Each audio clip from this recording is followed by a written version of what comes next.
All right, so today we're going to dive into some really interesting concepts that kind of spun out from a message we heard. Oh, cool. Yeah, so this message was actually preached by Pastor Peter, and it's available online. If you want to check out the full thing later, we'll be sure to include a link.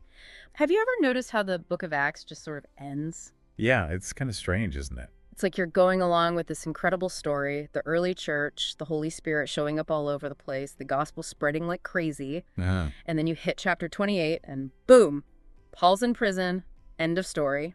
It's almost like a movie that just cuts off before the big finale. It really does. Makes you wonder what happened next. What if we are all living out Acts chapter 29? I like that. Acts 29. Yeah, it's an interesting thought. Right? What if we're all part of that continuing story? Absolutely. Like we're all adding our own verses to that ongoing narrative. So think about it. If someone was writing Acts chapter 29 about you, what would it say? Like, what would be the main theme of your chapter? Ooh, that's a deep question. And as you're thinking about that, we want to unpack some key concepts. Give us the goods. Okay, so when you look back at the later chapters of Acts, especially Paul's missionary journeys, you see these recurring themes, almost like building blocks for how the early church thrived. Interesting. And we can use these themes as a guide for how we live out our own Acts 29. I'm intrigued. What are these themes? Okay, so we've been calling them the 5 S's. 5 S's. Yeah, think of it as a framework. And this is something, by the way, that was inspired by a recent message. We'll make sure to link it in the show notes if you want to hear the full thing. Great. So walk us through the 5 S's. What's the first S? The first one, the foundation of everything, is salvation. Okay, salvation. And it's important to understand this right from the start. Salvation isn't about earning our way into heaven or, being good enough. Not a checklist. Not a checklist. It's a gift. It's freely given. Right. It's about grace. It's like what Ephesians 2:89 says, "For it is by grace you have been saved through faith, and this is not from yourselves, it's the gift of God, not by works, so that no one can boast." And there was this really powerful illustration that Pastor Peter used in the message to kind of drive this point home. Yeah. He talked about the story of the Israelites in the Bible. You know how God freed them from slavery in Egypt? Well, the interesting thing is that God freed them before giving them all those laws and commandments about how to live.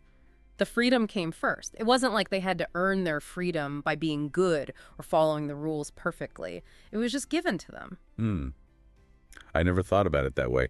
It kind of flips the script on how we often think about things. Yeah. Like we have to earn good things or freedom by being good. It does, doesn't it? It challenges that whole idea. And, for anyone listening, whether you connect with the biblical story or not, I think the core principle is something to really sit with.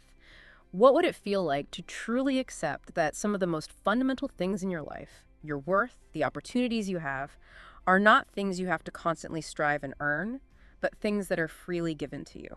That's a powerful question. It is. How would that change the way you approach challenges? How would it affect your relationships if you truly believed that you were fundamentally okay, accepted, without needing to prove anything? I think it would take a lot of pressure off. I think so too. Like you wouldn't have to perform all the time to be worthy of love or acceptance. Right. It would be like you're already starting from a place of being enough. Exactly. Okay, so that's salvation. Accepting this gift of being fundamentally okay. What's next? Right. So the next S is service, and this builds on that first idea. If salvation is about receiving this incredible gift, service is about what naturally flows from that. It's about recognizing that you've been given something precious and wanting to share it, to contribute to the world around you. So it's like a natural response to feeling valued. Like when you feel loved and accepted, you naturally want to extend that to others. Exactly. It's not about obligation or trying to earn brownie points. The message references Matthew 20.28, which talks about serving, and Ephesians 2.1 way, which talks about being created for good works. And they both kind of point to this idea that service, genuine service, flows from a place of already feeling accepted and loved, not as a way to get that love and acceptance. Okay, so it's not about, I have to do this to be worthy, but more like, I want to do this because I've already been given so much. Exactly. And that's a huge shift in motivation. It is. And it makes me think about how we often approach things with that what's in it for me mentality. But this flips that on its head. It's like, okay, I've already been given so much, so how can I give back? Right. And the thing is, service doesn't have to mean some grand, heroic act. It can be really simple things. It can be showing kindness to a stranger, helping a neighbor, using your skills to make someone's life a little easier. Oh yeah, totally. It's more about the heart behind it than the scale of the action. And For anyone listening, I think it's worth reflecting on. What are your unique skills and passions? How could those be used to serve others in your everyday life? What does it look like for you to make a positive difference in the world around you, not out of a sense of duty, but out of a genuine desire to contribute? Yeah, that's a great question to consider. Like, what would service driven by love and gratitude look like in your life? And I think you'd be surprised by the impact even small acts of service can have. Okay, so we've got salvation, accepting the gift, service, giving back from a place of gratitude. What's the next S?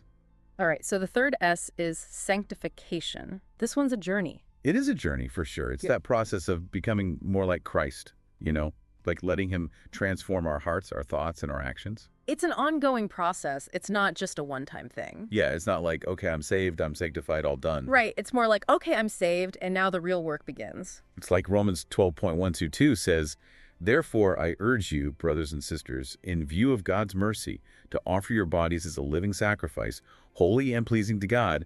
This is your true and proper worship.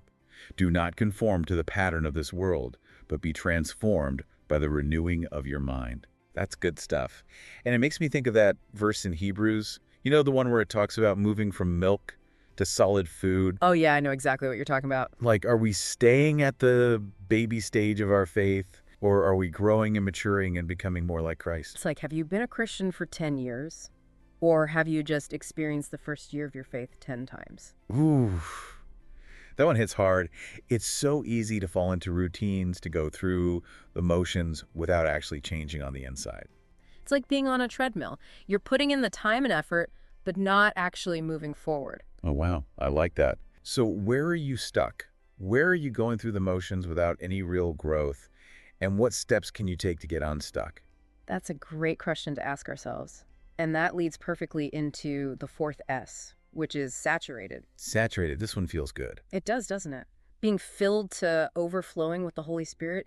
It's not just about having something good within yourself, but it's about having so much of it that it can't help but spill over and touch others. Yes. It's about having an abundance that naturally radiates outward. The Message uses some really powerful imagery to illustrate this. It talks about rivers of living water from John 7:37-38 and an overflowing cup from Psalm 23:5.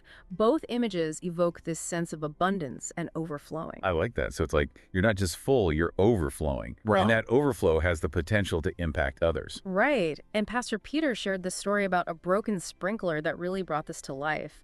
Imagine a sprinkler that malfunctions, and instead of watering just one lawn, it floods several yards. It wasn't intentional, but the impact was significant and widespread. Oh, wow. I love that analogy. It really highlights how our inner abundance can unintentionally impact those around us. And that's what it's like when we're saturated with the Holy Spirit. It just flows out of us naturally and touches everything around us. It impacts our interactions, our relationships, even just the atmosphere we carry with us. So what are those positive qualities like joy and peace and kindness that you want to be so full of that they just overflow into the world around you? That's a beautiful image. I'm ready for number 5. Sent. Sent. Okay. This is the outward focus, being commissioned to share the message. Not just staying within the church walls. Exactly. You can be sent to your neighbor, your coworker, anyone you encounter. Like the person making your coffee. Exactly. And it can be supporting global missions, even going on trips yourself. It's about being intentional with the people we encounter, about looking for opportunities to share our faith in authentic ways. The Message actually references several passages here. Luke 10:2, which talks about a plentiful harvest, Romans 10:43-15 on the importance of sharing, and Matthew 24:5 about reaching the whole world. They all kind of point to this idea of being sent out to connect with others and share something valuable. So it's about looking for those opportunities to step outside our usual social circles and connect with people who might be different from us. But the big question is, how do we actually do this? How do we live it out? That's the key, isn't it? And there are 3 practical ways. The first is to ask for the Holy Spirit daily. We need that constant filling, like a leaky container. It's not a one-time thing, it's an ongoing dependence. So make it a daily habit. Crave for the Spirit every morning. The second is to ask for opportunities to connect with people. Like it says in Luke, the harvest is plentiful. But the workers are few. So be proactive, pray for those divine appointments. Maybe even set a reminder on your phone. And the third, this one's tough, Detach from earthly comforts. Yeah, that one's a challenge. It's about honestly asking ourselves what's holding us back. Are we prioritizing comfort over calling? That 10-second rule, being ready to leave everything behind if God calls us. And donating something you really like, a favorite shirt. Wow. Yeah, that's a powerful way to practice detachment. It's about loosening the grip of earthly things, refocusing on what matters. So seek the Spirit daily, look for opportunities, and detach from earthly stuff. That's how we read our chapter in this story. So final thought for you listening. What are the things, maybe even good things, that are holding you back from experiencing a greater sense of purpose, from deeper connections, from fully embracing the call to be sent? It's a question worth asking ourselves. Because at the end of the day, the story of Acts didn't end with Paul's house arrest. It continues. It continues through us. We are Acts 29. That's it. We get to write the next chapters. And as you go about writing your own chapter of Acts 29, what's the story you want to tell? What's the legacy you want to leave? Those are great questions to ponder. Thanks for joining us on this deep dive into Acts 29. We'll see you next time.